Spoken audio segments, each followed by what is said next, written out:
بسم اللہ الرحمن الرحیم۔ اللہ کے نام سے شروع جو بڑا مہربان اور نہایت رحم والا ہے۔ بایزید بسطامی بڑے اولیاء اللہ میں سے تھے۔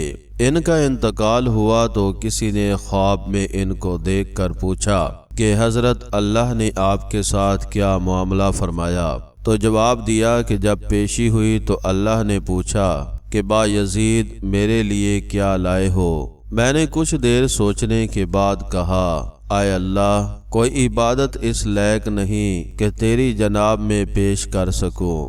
سب میں عیب و قصور ہے، البتہ تیرے لیے توحید لایا ہوں، کیونکہ میرا عقیدہ تو مضبوط تھا کہ تو ہی سب کچھ کرنے والا ہے۔ نفع کا مالک تو، نقصان کا مالک تو، مشکل کشا تو، حاجت روا تو۔ اس لیے میری جانب سے آپ کے لیے توحید خالص کا تحفہ پیش ہے۔ فرماتے ہیں کہ اللہ نے فرمایا، اچھا توحید لائے ہو، ذرا وہ دودھ کی رات والا قصہ یاد کرو۔ کیا یاد نہیں کہ تم نے کیا کہا تھا کہ دودھ نے پیٹ میں درد کر دیا؟ تو میں نے لا علمی زہر کی تو اللہ نے خود یاد دہانی فرمائی اور کہا، ایک رات تم نے دودھ پیا تھا، پھر تمہارے پیٹ میں درد ہو گیا، تو تم نے کہا تھا کہ دودھ نے پیٹ میں درد پیدا کر دیا۔ بتاؤ، درد میں پیدا کرتا ہوں یا دودھ کرتا ہے؟ کیا یہی تمہاری توحید ہے جس کو تم میرے دربار میں پیش کرنا چاہتے ہو؟ اس میں تو شرک کی آمیزش ہے۔ حضرت بایزید رحمت اللہ علیہ فرماتے ہیں، میں نے کہا کہ اے اللہ، میرے پاس تو کچھ نہیں ہے، نہ کوئی عمل و نیکی، نہ ایمان و توحید جو تیرے شایان شان ہو، اس لیے محض تیرے فضل سے معاف فرما دے۔ حضرت عمر فاروق رضی اللہ عنہ کا ایک عجیب واقعہ بھی سن لیجئے۔ آپ کے دور خلافت میں سن 18 ہجری میں پورے جزیرہ عرب میں بڑا سخت قحط پڑا، جس کی وجہ سے لوگ مرنے لگے، حتیٰ کہ جانوروں کے جسم میں خون تک خشک ہو گیا۔ حضرت عمر رضی اللہ عنہ کو اطلاع ملی کہ مصر میں اناج و غلبہ کی پیداوار خوب ہو رہی ہے۔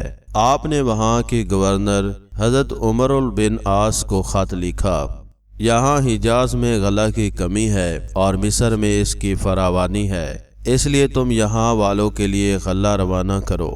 حضرت عمر بن عاص نے جواب میں لکھا کہ آپ مطمئن رہیں، میں اونٹوں پر لدوا کر اتنا غلہ بھیجوں گا کہ اگر پہلا اونٹ مدینہ میں ہوگا تو آخری اونٹ مصر میں ہوگا۔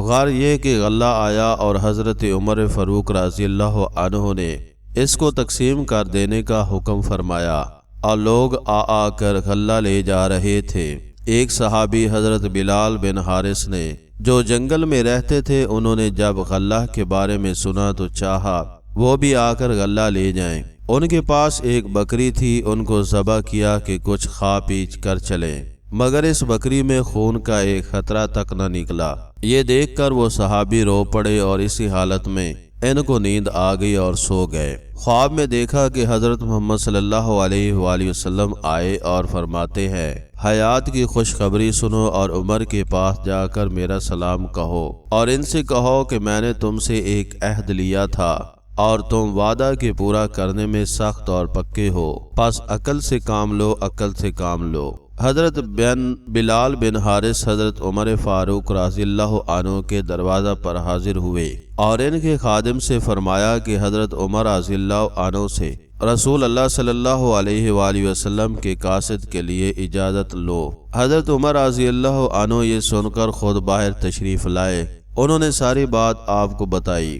حضرت عمر رضی اللہ عنہ گھبرا گئے اور باہر نکل کر لوگوں کو جمع کیا اور منبر پر کھڑے ہوئے اور فرمایا کہ میں تم کو اللہ کی قسم دے کر پوچھتا ہوں، کیا میرے طرز عمل میں آپ حضرات کوئی بات بری اور مکروہ دیکھتے ہیں؟ لوگوں نے کہا نہیں۔ حضرت عمر رضی اللہ عنہ نے صورتحال بیان کی تو بعض صحابہ نے کہا کہ آپ کی غلطی یہ ہے کہ آپ نے قحط سالی کے اس موقع پر اللہ سے مانگنے کے بجائے اپنے گورنر سے غلہ طلب کیا اور اللہ سے استسقاء نہیں کیا۔